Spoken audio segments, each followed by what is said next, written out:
What happened to me that night still doesn't make sense. I wasn't asleep, I wasn't drunk, and I wasn't imagining things. I remember checking the time, 3 a.m. exactly. I remember thinking I was alone. The apartment was quiet, nothing was wrong, but I wasn't alone.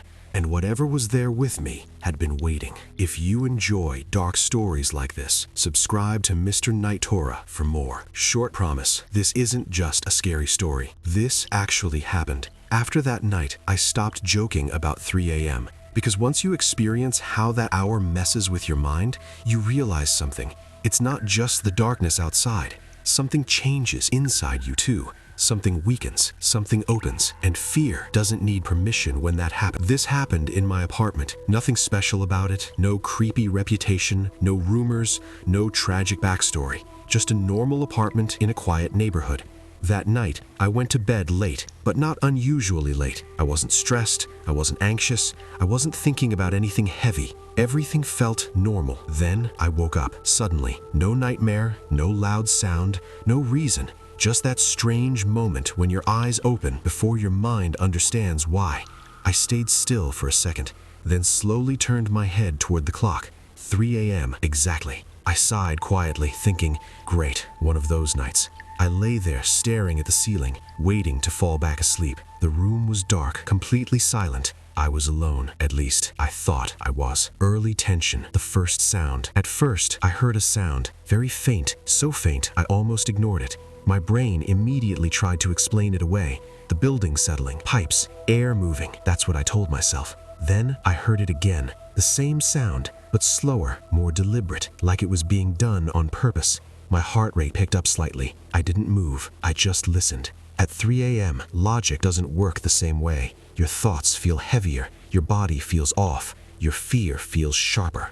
The sound came again, not louder, closer. My chest tightened. I became aware of my breathing, too fast, too loud. I tried to slow it down. That's when I noticed something strange. I didn't feel sleepy anymore, not even a little. At 3 a.m., your body is supposed to be resting. Your temperature is low, your alertness is low. Your brain expects deep sleep, but I was wide awake and extremely aware.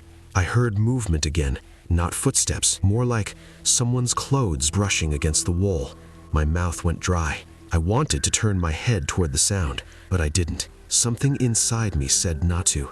I told myself I was being paranoid.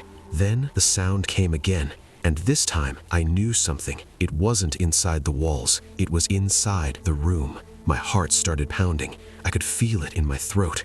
I wanted to sit up. I couldn't. My body felt heavy, like it was glued to the bed. At 3 a.m., fear doesn't wait for proof. It reacts first, as if it knows something you don't. That's when I felt it, that unmistakable feeling, like someone was nearby. Not touching me, not speaking, just there, watching. I told myself to move, just sit up, just turn on the light. But fear doesn't always scream. Sometimes it whispers, and that whisper said, don't. I slowly shifted my eyes toward the doorway. The darkness there felt heavier, not black, not empty, just wrong. Then I realized something. This wasn't random. Something was happening, and it started the moment the clock hit 3 a.m. I lay there, staring into the darkness, not moving, not blinking, listening. At first, I thought the sound had stopped. I felt relief. Then I heard it, breathing, slow, controlled, not panicked like mine. I held my breath. The breathing didn't change, which meant it wasn't reacting to me. That thought sent a cold wave through my body. I tried to explain it, just air moving, just my imagination. But deep down, I knew what breathing sounded like, and this wasn't coming from me. My heart pounded harder. Each beat felt loud enough to give me away. I felt exposed, like an animal pretending to be asleep. The room felt colder, not dramatically, just enough to notice, like the air had shifted. I thought about reaching for my phone, just to see light, but a strange fear stopped me, a feeling that if I moved, something would move too. I started thinking about everything I'd ever heard.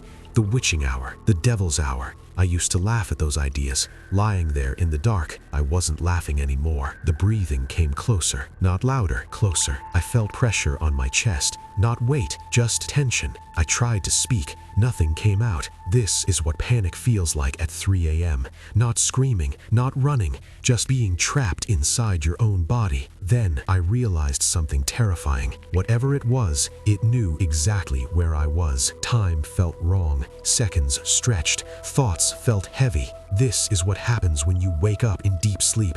Your body won't move. Your mind is still dreaming. Reality feels unstable, but fear like this feels too real. Then the breathing stopped. The silence was worse. The feeling of being watched turned into certainty. Something was facing me. I slowly turned my head. Not all the way, just enough, and I saw movement. Not a figure, not a face, just darkness shifting, like something was standing where darkness shouldn't move. My stomach dropped. I wanted to scream. My body refused. One thought was clear. This is really happening. It didn't rush. It waited. Then it moved. A soft click, like fingernails tapping the floor. One, then another, closer. It wasn't coming toward me. It was moving around me. I felt it behind me, watching, waiting. The darkness in the corner seemed to stretch, swayed, almost human, but not. I was trapped, fully awake, fully paralyzed, fully aware. I thought, this is it. Then silence. I blinked. When I opened my eyes, it was gone. The room was still.